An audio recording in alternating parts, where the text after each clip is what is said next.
Hola, soy Camila Moreno y los quiero invitar este domingo a Yo no canto por cantar en el Caupolicán.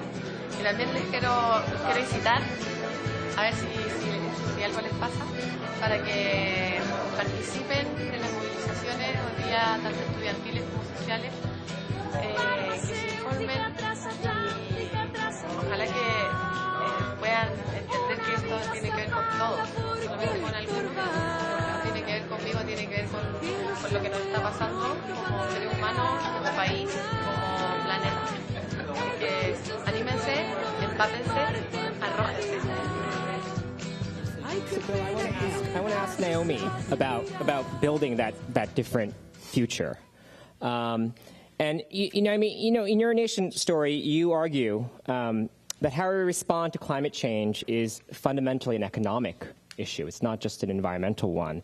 And you write that, quote, the real solutions to the climate crisis are also our best hope for building a much more enlightened economic system, one that closes deep inequalities, strengthens and transforms the public sphere, generates plentiful, dignified work, and radically reins in corporate power. And you end with quite a beautiful section about how the occupiers themselves are already modeling that kind of work. What do you see here as some of the potentials?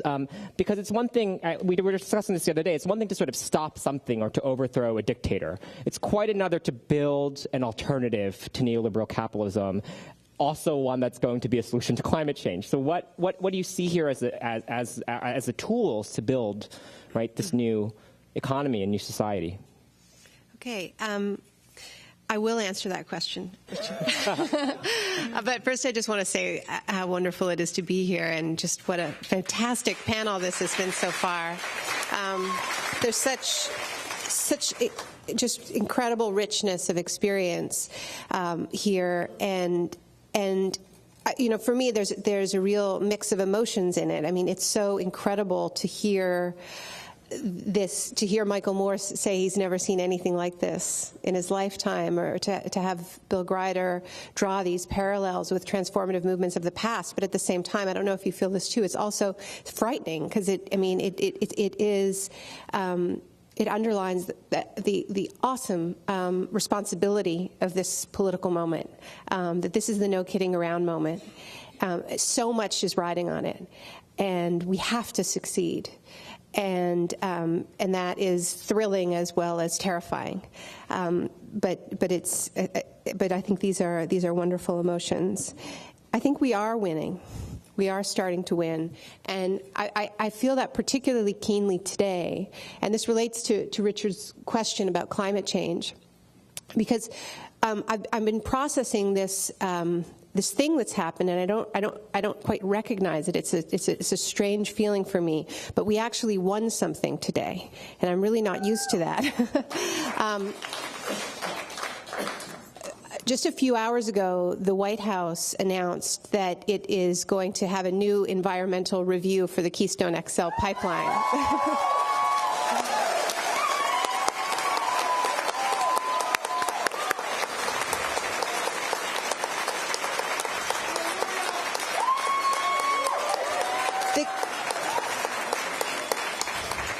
That review is going to take at least a year.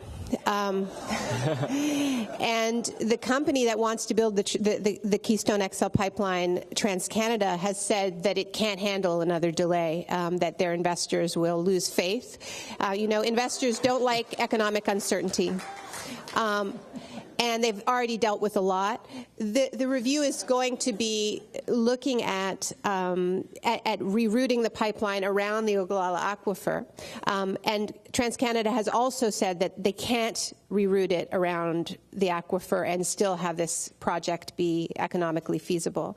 So, okay, it's not the victory that we wanted. We wanted Obama to kill the pipeline because of what the pipeline is carrying, which is tar sands, dirty oil, which is catastrophic no matter how you pipe it for the planet, for the climate. But we knew we weren't going to get that. We knew we weren't going to get that in an election year because the right would have gone to town on Obama as a job killer. But we believe that this delay will kill the pipeline. And if it doesn't, if this pipeline re-emerges after the election, people have signed pledges saying they will put their bodies on the line to stop it. And the civil disobedience that I and 1,200 others engaged in outside the White House with the arrests in this fall, that this will become actions in front of bulldozers. I mean, people are ready to take that type of action. And so we put them on notice. But when we started this campaign, we and this was just 3 months ago that the first protests happened outside the White House, we thought we had a very slim chance of winning, like a kind of a 1% chance of winning. And when Occupy Wall Street happened, I had a conversation with Bill McKibben, who has just been the powerhouse behind this campaign, just a hero. And I said to Bill, I think this is helping us. What do you think? And he said, I think it's helping us too. And the reason we believe this is because precisely for what Patrick was talking about. The ground has shifted, the climate has shifted, and what it would mean for Obama to cave in to this corporation, especially after we exposed all the cronyism going on between TransCanada and the State Department and TransCanada and the White House. This kind of corruption is precisely what's on trial in parks and plazas around the world right now. And now that it's been exposed, this has become the ultimate example. You know, as Bill said, we're occupying Wall Street because Wall Street is occupying the State Department. So there's been a clear connection between and a conversation between these campaigns. I don't think we would have won without Occupy Wall Street. I can't imagine how we could have. And this is what it means to change the conversation. And that's why this whole idea, you know, what are their demands and, you know, what are they trying to accomplish? There are already victories happening. And this is just one example of it. So, coming back to your question, Richard, you know, I think there has been an ecological consciousness woven into these occupations from the start. I mean, you see that in the gray water system, the permaculture training, the composting, the fact that the food is coming from organic farmers. The food movement has been very involved from the beginning. Now, I just learned this today. Originally, it was traditional generators that was powering Occupy Wall Street, and then some people had the idea that they don't actually want fossil fuels to power the laptops and the other energy needs of Liberty Square. So there was a move to bring in bicycle generators. And this was starting, and then it got kind of expedited because the police came in and seized the generators. So when I arrived at the park just on Monday, I went over to the sustainability table and checked in, and they had one functioning bicycle generator. And I just left today. They have 14 functioning bicycle generators.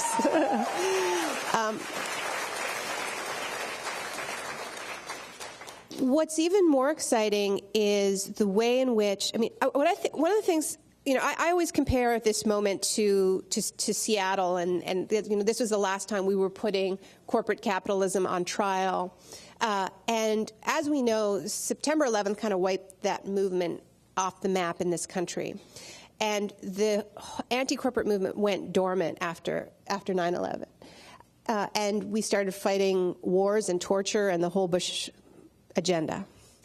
But the movement didn't disappear. A lot of people put their heads down and started building the economic alternatives to that model that we were protesting in Seattle and Washington and Genoa and around the world.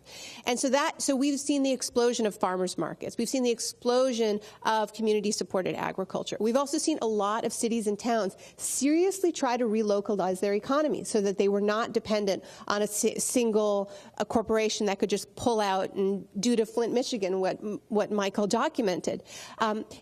And now there's a track record. So and we've seen another example of this is the track record of community renewable energy, which is just phenomenal in creating real jobs, in providing real energy. So 10 years ago when they said to us, what is your alternative? That was the way they tried to discredit us 10 years ago. It wasn't, what are your demands? It was, what are your alternatives? You know, we didn't have a great answer to that question. We didn't really have articulated alternatives with a track record to point to, certainly not close to home. You know, maybe we talk about Mondragon in Spain or something like that. Now we have 10 years of those experiences, you know, Cleveland's green co-ops, things like this. So what I find exciting is the idea that the solutions to the ecological crisis can be the solutions to the economic crisis, and that we stop seeing these as two problems to be pitted against each other by savvy politicians, but that we see them as a single crisis born of a single root, which is unrestrained corporate greed that can never have enough. And that is that mentality that trashes people and that trashes the planet. And that would shatter the bedrock of the continent to get out the last drops of fuel and natural gas. It's the same mentality that would shatter the bedrock of societies to maximize profits, and that's what's being protested. We need to have a coherent agenda here. We need to have a coherent narrative, and then we need to, as the discussion moves forward, to what do we want to build in the rubble of this failed system? I think that's the conversation, not what are your demands, but what do we want to build in the rubble of this failed system? Then obviously the solutions have to have the ecological crisis front and center once we realize that this is the same crisis. And these are where the jobs are. I mean, where else are you going to get millions of jobs but in building massive public transit systems and a smart energy grid and green cooperatives? I mean, where else is this going to happen? So I'm hoping that this will emerge, and I think it is starting to emerge, and I'm seeing this, you know, there are calls to occupy the food system, to occupy the rooftops for solar energy. So it's, you know, it's dispersed right now, but it's starting to weave together. And I think that will take this movement to the next phase beyond outrage, because we're in the outrage phase. But we need to get into a hope phase of being able to imagine another economic model. Naomi Klein, best-selling author.